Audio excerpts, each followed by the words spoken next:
skeletons speak with such a screech. You'll shake and shudder in surprise when you hear these zombies shriek. Spooky, scary skeletons and shivers down your spine.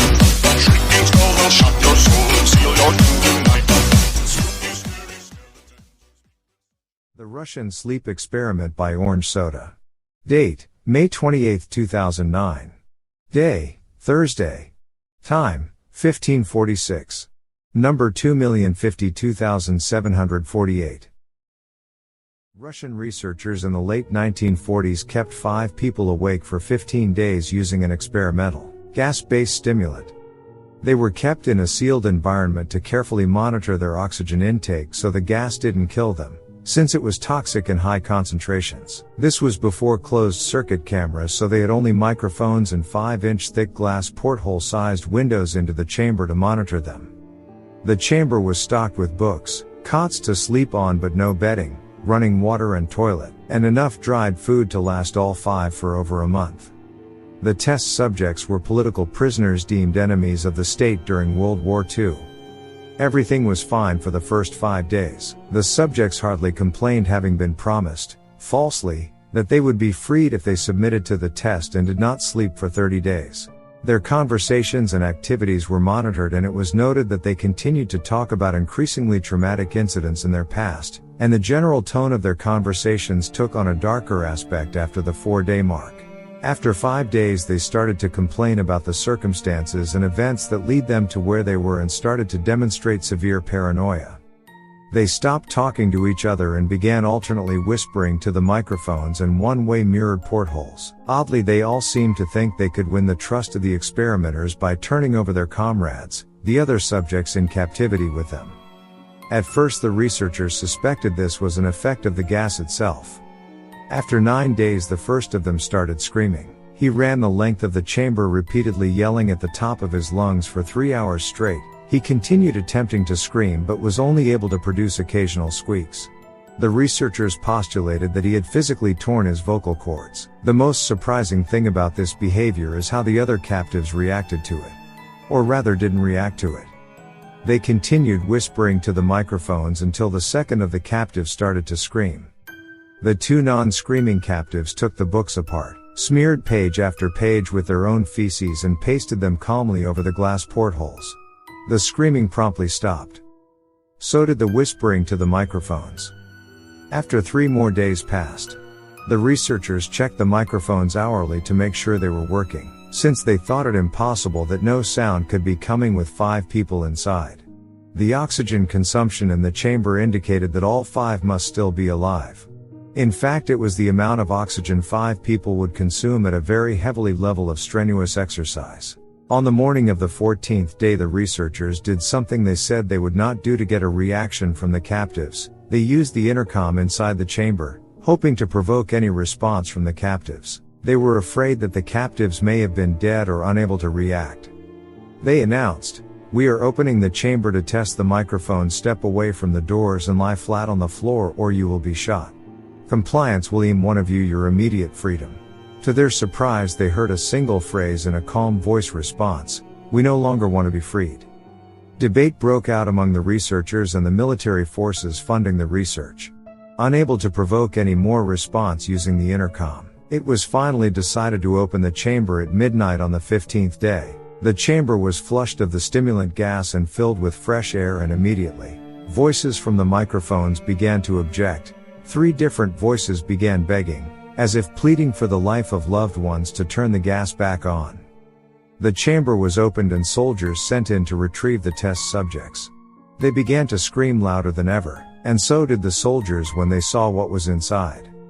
4 of the 5 subjects were still alive, although no one could rightly call the state that any of them in life.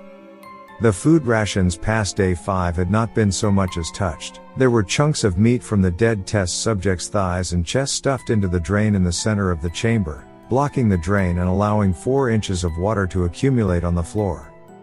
Precisely how much of the water on the floor was actually blood was never determined. All 4 surviving test subjects also had large portions of muscle and skin torn away from their bodies. The destruction of flesh and exposed bone on their fingertips indicated that the wounds were inflicted by hand, not with teeth as the researchers initially thought. Closer examination of the position and angles of the wounds indicated that most if not all of them were self-inflicted. The abdominal organs below the ribcage of all 4 test subjects had been removed. While the heart, lungs and diaphragm remained in place, the skin and most of the muscles attached to the ribs had been ripped off, exposing the lungs through the ribcage.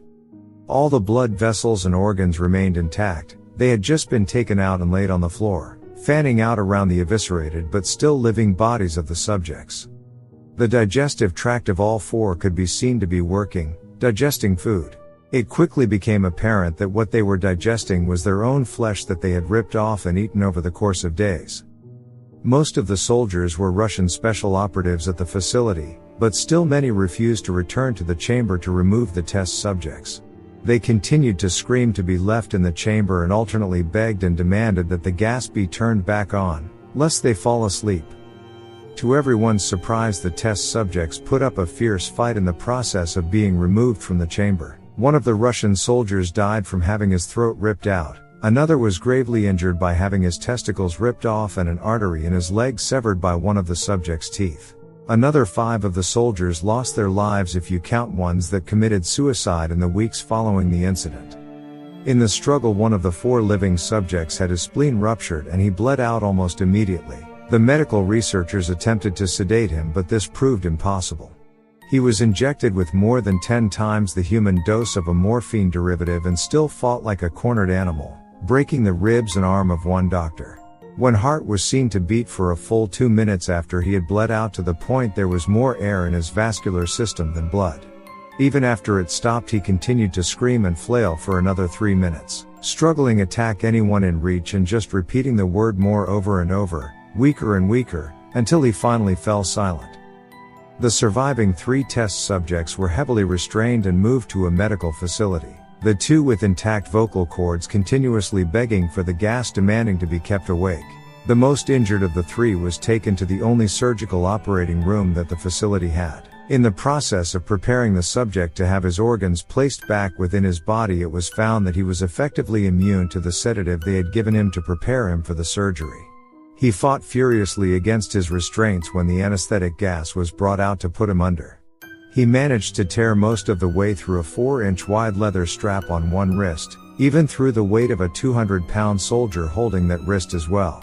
It took only a little more anesthetic than normal to put him under, and the instant his eyelids fluttered and closed, his heart stopped. In the autopsy of the test subject that died on the operating table, it was found that his blood had tripled the normal level of oxygen. His muscles that were still attached to his skeleton were badly torn, and he had broken 9 bones in his struggle to not be subdued. Most of them were from the force his own muscles had exerted on them. The second survivor had been the first of the group of 5 to start screaming. His vocal cords destroyed, he was unable to beg or object to surgery, and he only reacted by shaking his head violently in disapproval when the anesthetic gas was brought near him.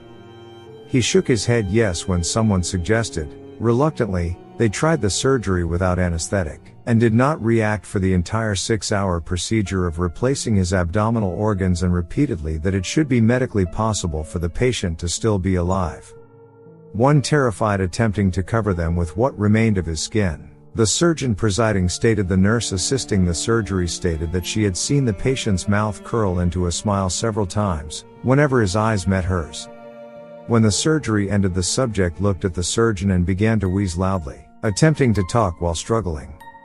Assuming this must be something of drastic importance, the surgeon had a pen and pad fetched so the patient could write his message. It was simple. Keep cutting. The other 2 test subjects were given the same surgery, both without anesthetic as well, although they had to be injected with a paralytic for the duration of the operation. The surgeon found it impossible to perform the operation while the patients laughed continuously. Once paralyzed, the subjects could only follow the attending researchers with their eyes. The paralytic cleared their system in an abnormally short period of time, and they were soon trying to escape their bonds. The moment they could speak, they were again asking for the stimulant gas.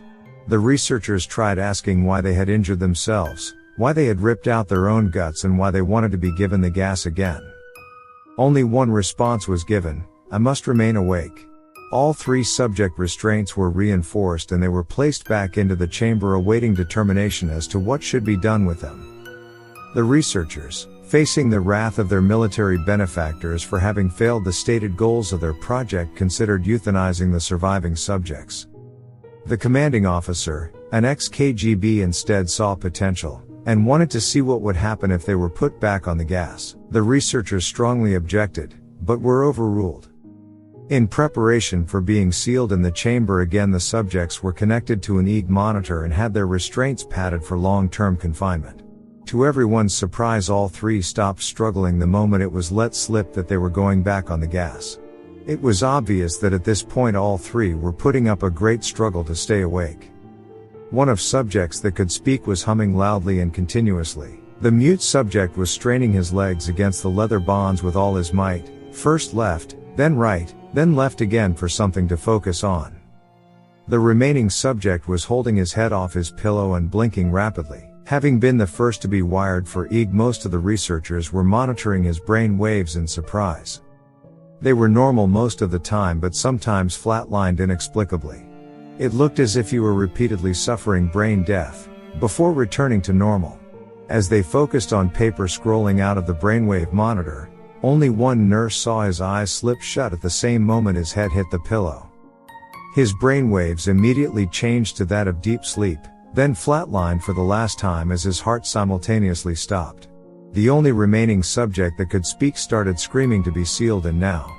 His brainwaves showed the same flatlines as one who had just died from falling asleep. The commander gave the order to seal the chamber with both subjects inside, as well as 3 researchers. One of the named 3 immediately drew his gun and shot the commander point blank between the eyes, then turned the gun on the mute subject and blew his brain out as well. He pointed his gun at the remaining subject, still restrained to a bed, as the remaining members of the medical and research team fled the room. "I won't be locked in here with these things. Not with you," he screamed at the man strapped to the table. "What are you?" he demanded. "I must know." The subject smiled. "Have you forgotten so easily?" the subject asked. "We are you. We are the madness that lurks within you all, begging to be free at every moment in your deepest animal mind. We are what you hide from in your beds every night. We are what you sedate into silence and paralysis when you go to the nocturnal haven where we cannot tread." The researcher paused, then aimed at the subject's heart and fired. The EEG flatlined as the subject weakly choked out, "So, nearly free." Some people say it's a true story, some say it's fake, and some say that the Russians sleep. Experiment is an internet legend of which the oldest version can be traced back to a creepypasta wiki page on August 10, 2010. The user who posted it is named Orange Soda, but the author's real name is unknown. To this day, internet users continue to debate the veracity of this infamous story, despite the fact that it originated on an online forum thread devoted to seeing who can drill up the best urban legend. To this day, no one knows if it's a true story or an urban legend.